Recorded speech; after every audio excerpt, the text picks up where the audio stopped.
You've been told to put yourself first. Hustle culture screams it from every corner: prioritize your goals, guard your time, protect your energy. And yet, you lie awake at 2 a.m., exhausted, scrolling through a feed of people who seem more successful, more at peace. The more you chase your own longevity, the faster it slips away. What if the very thing you're doing to secure your future is actually shortening it? What if the key to lasting isn't holding on, but letting go? You've been sold a story that self-care means building walls, but those walls are becoming your prison. Every boundary you set to protect yourself also keeps out the very things that could nourish you. Think of a tree that grows in a sheltered valley. It may be safe from storms, but its roots are shallow, its branches weak. The trees on the cliff edge, exposed to every wind, grow deep roots and flexible trunks. They endure not because they are protected, but because they have learned to yield. Your life is the same. The more you armor yourself against loss, the more brittle you become. The more you try to secure your place, the more you isolate yourself. There is a deeper way, one that doesn't require you to fight for your existence. It's been known for millennia, and it begins not with a strategy, but with a simple observation about the sky above you and the earth beneath your feet. 2,600 years ago, a man on a water buffalo left the city walls behind. He saw the same struggle you feel today, the frantic grasping for permanence. And he wrote down a single observation about the sky and the earth that turns everything you know on its head. Picture him, Laozi, riding away from the chaos of civilization, leaving behind the palaces and the wars, the scribes and the merchants. He didn't write a manifesto, he simply observed what was always there. The sky doesn't try to be eternal. The earth doesn't strive to support life. They just are. And in that simple just being, they outlast everything. This is not a metaphor, it's a law of nature. Everything that clutches at life dies young. The bamboo bends in the wind and survives, the oak resists and uproots. Your own life is no different. The more you armor yourself against loss, the more brittle you become. The more you try to secure your place, the more you isolate yourself. The water buffalo carried him into legend, not because he was famous, but because he walked away from the need to be famous. That's the secret he's about to share with you. Consider the difference between a flickering candle and the steady glow of a distant star. The candle fights the darkness, burning through its wax, and is gone in hours. The star doesn't struggle, it simply is, and its light travels across billions of years. You've been living like a candle, exhausting yourself in the effort to shine. The sage lives like a star, effortless, abundant, eternal. The question is not whether you have enough energy, it's whether you're using it to feed the self or to let the self dissolve into something larger. When you stop defending your boundaries, you discover you have no boundaries. And that is where true endurance begins. The ancient Chinese characters flow like water. Chapter 7 of the Tao Te Ching reads. In English, heaven and earth last forever. Why do they last? Because they do not live for themselves. Therefore the sage puts himself last and ends up first. He is outside himself and yet endures. Is it not through selflessness that the self is fulfilled? Let these words sink into your bones. The characters themselves are alive, heaven long, earth enduring. The very strokes suggest extension, continuity. Not self-living. It's a reversal of everything you've been taught. The sage doesn't seek to be first, yet finds himself leading. He empties himself, yet is more full than anyone. This is not a paradox to be solved, it's a reality to be lived. The text doesn't command you to be selfless, it simply points out what is already true. Heaven and earth don't try to be eternal, they are eternal because they don't try. Your own life, when you stop trying to secure it, becomes unshakable. The Chinese word, selfish, is contrasted with selfless. But the final line suggests that the self is fulfilled precisely through selflessness. It's not a denial of self, it's the highest expression of self. Like a river that gives its water to the sea, it becomes part of something vast. The self that is fulfilled is not the small, grasping ego, it's the boundless self that includes all things. This is the secret hidden in plain sight. You don't have to become less, you have to become more, by including everything. Let that sink in. The universe's oldest, most enduring entities, the sky, the earth, have no agenda. They don't wake up and ask, how can I last longer? They simply exist, supporting everything else. Their selflessness is not a sacrifice, it's a byproduct of being fully present.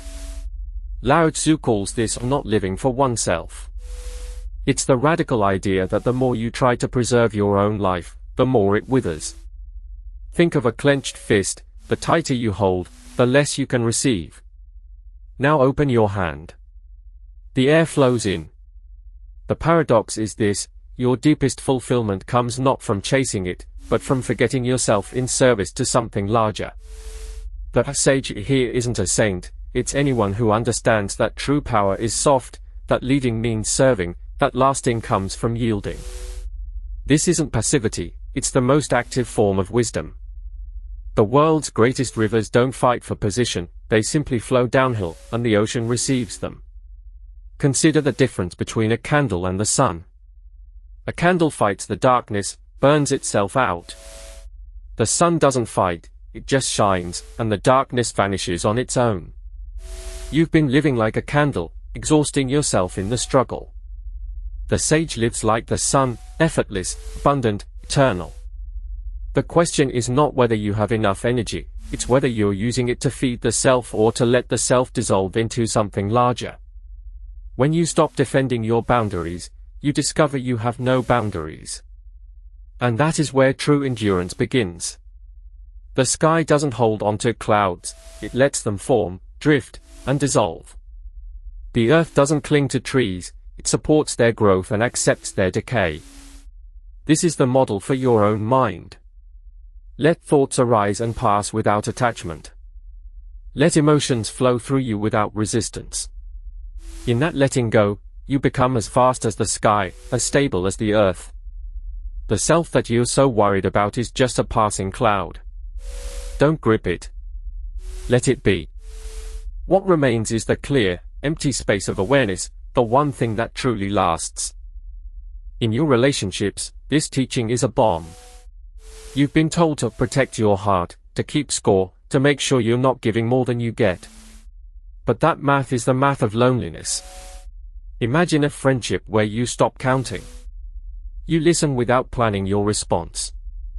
You show up without expecting a return. At first, it feels vulnerable, like you're disappearing. But watch what happens. The other person feels seen. Trust deepens. They begin to mirror your openness. You become the person they turn to in crisis. Not because you demanded it, but because you emptied yourself of need. That's putting yourself last and ending up first. It's not about being a doormat, it's about being a container. A cup that's already full can't receive tea. Empty yourself of the need to be right, to be recognized, to be loved back. In that emptiness, connection flows. And your relationships, your true longevity in love, begin to last. Think of the most memorable conversations you've had. They weren't the ones where you impressed someone, they were the ones where you truly listened. Where you forgot yourself and became a space for the other. That's not weakness, it's the highest form of strength. The ego wants to be the center, the heart wants to be the circle. In a circle, every point is equally distant from the center. When you let go of being the center, you become the whole circle. And a circle has no end. Consider the relationship between a mother and her child.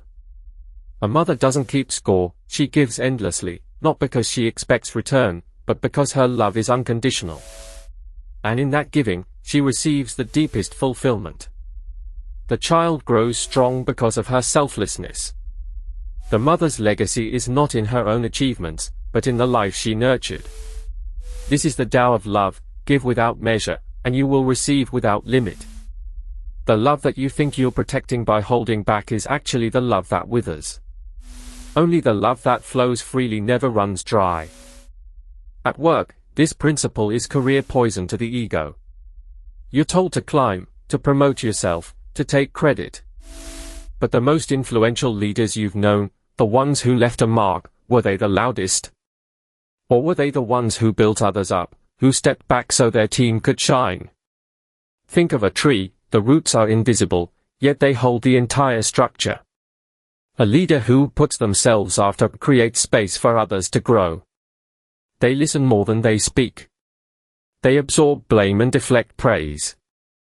And in doing so, they become indispensable, not because they fought for position, but because the organization can't function without their quiet foundation.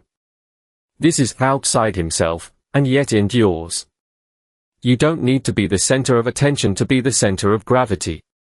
The most lasting careers are not built on resume lines, but on the lives you've lifted. That's how you become the person everyone trusts. And trust, unlike any title, outlasts every restructuring. Consider the conductor of an orchestra. They never play a single note, they merely create the conditions for the music to emerge. And yet, without them, there is only noise. That is the paradox of leadership: the less you impose yourself, the more the whole functions. Your job title is temporary, your impact is permanent when you let go of needing credit. So next time you're in a meeting, try this: instead of pushing your idea, ask a question that makes someone else's idea better. See how the energy shifts. See how you become the person everyone wants in the room. That is not self-sacrifice, it's self-expansion. You are not shrinking, you are becoming the space in which others grow. Think of Steve Jobs, who famously said, "It doesn't make sense to hire smart people and tell them what to do, we hire smart people so they can tell us what to do." The greatest leaders are those who create environments where others can shine. They don't seek glory, they seek results. And in that self-forgetfulness, they achieve what no amount of self-promotion could, a legacy that endures. But the deepest application is inside you. Your inner life, the voice in your head that constantly narrates, judges, and fears. That voice is obsessed with self-preservation. Am I good enough? Will I be okay? What if I fail? It's exhausting. The more you fight for your own peace, the more elusive it becomes. Now try this: for 1 minute, stop trying to be happy. Stop trying to be at peace. Just sit and exist, like the sky. Let thoughts come and go without grabbing them. You are not your anxiety, you are the space in which anxiety appears. That space has always been there. It doesn't need to be protected, it simply is. This is of not living for oneself applied to the mind. When you stop defending your identity, you discover something older than any thought, a quiet, unshakable presence. That presence is your true longevity. It doesn't age. It doesn't fade. It's the one thing that was never born and will never die. And it's available right now, behind the noise. Imagine a lake. The surface is constantly disturbed by wind, thoughts, emotions, desires. But below the surface, the water is still. You've been living on the surface, trying to calm the waves. The sage dives deep. That depth is your true nature. It doesn't need to be achieved, it only needs to be recognized. When you stop trying to fix yourself, you realize you were never broken. The self you're so worried about is just a ripple on the surface. Let it dissolve. What remains is the ocean. This is not a philosophy to understand, it's a reality to inhabit. The next time you feel overwhelmed, pause. Take a breath. And remember that you are not the storm, you are the sky. The storm will pass. The sky remains. In that recognition, you find a peace that nothing can disturb. Not because you've controlled the world, but because you've stopped needing to. Consider the Japanese monk Ryokan. He lived in a simple hut, owned almost nothing. Children would steal his vegetables, and he'd laugh. Once, a thief broke in and found nothing to take. Ryokan gave him his own robe. The thief left, and Ryokan sat watching the moon, whispering, I wish I could have given him this beautiful night. That's not naivety, it's a radical trust in the universe's abundance. Ryokan didn't cling to his robe, and he didn't cling to his reputation. His poems survive centuries, not because he fought for legacy, but because he lived so fully present that his words carry that presence. He put himself last in every interaction, and in doing so, he became a timeless voice. His life is proof, the self we try so hard to protect is the very thing that limits us. Let it go, and you become part of something that lasts. There's a story about Ryokan and a visiting scholar. The scholar came to debate with him, expecting a profound philosophical exchange. Instead, Ryokan offered him tea, then sat in silence, watching the moon. The scholar grew impatient, demanding wisdom. Ryokan simply pointed at the moon. The scholar looked up, and in that moment, he understood. The wisdom wasn't in words, it was in the act of being present. Ryokan's legacy is not in his writings alone but in the countless lives he touched by being fully there. You don't need to become a monk to embody this. You just need to show up, without agenda, and let your presence speak. That is the most lasting gift you can give. There's another story. A young poet visited Ryokan and asked, "Master, what is the secret of your enlightenment?" Ryokan replied, "I eat when I'm hungry, I sleep when I'm tired." The poet was disappointed. "But everyone does that," he said. Ryokan smiled. "No. When they eat, they think of 1,000 things. When they sleep, they dream of 1,000 desires. I just eat. I just sleep." That is the essence of not living for oneself, to be so fully in the moment that the self disappears. And in that disappearance, you find the eternal. 3 things you can do today. First, in your next conversation, practice complete listening. For 5 minutes, don't think about what you'll say next. Just receive. Let the other person's words fill you entirely. Notice how it changes the dynamic. You'll find that the other person opens up, trusts you more, and the conversation deepens. You're not losing anything, you're gaining a connection. Second, do one small task without expecting recognition. Wash a dish for someone else. Send a note of thanks with no agenda. Feel the freedom of invisibility. Let the act be its own reward. Notice how your mind stops calculating. In that moment, you are free from the burden of self. Third, sit for 3 minutes and observe your thoughts like clouds. Don't push them away, don't hold them. Just watch. Notice the space between thoughts. That space is your true self. This is the practice of not living for yourself. Start small. Let the sky teach you. Gradually, extend these practices. In your next meeting, resist the urge to speak first. In your next argument, pause and listen. In your next moment of anxiety, breathe and remember the sky.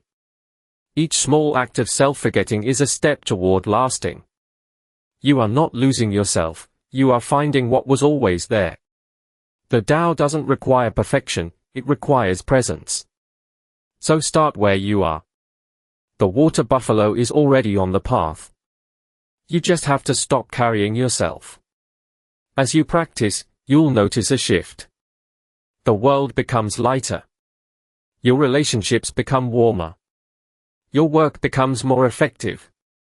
And inside, a quiet confidence grows, not based on what you have or do, but on who you are. This is the fruit of the Tao, a life that is not just long, but deep. A life that touches others and is touched by the infinite. And it all begins with a single step, letting go.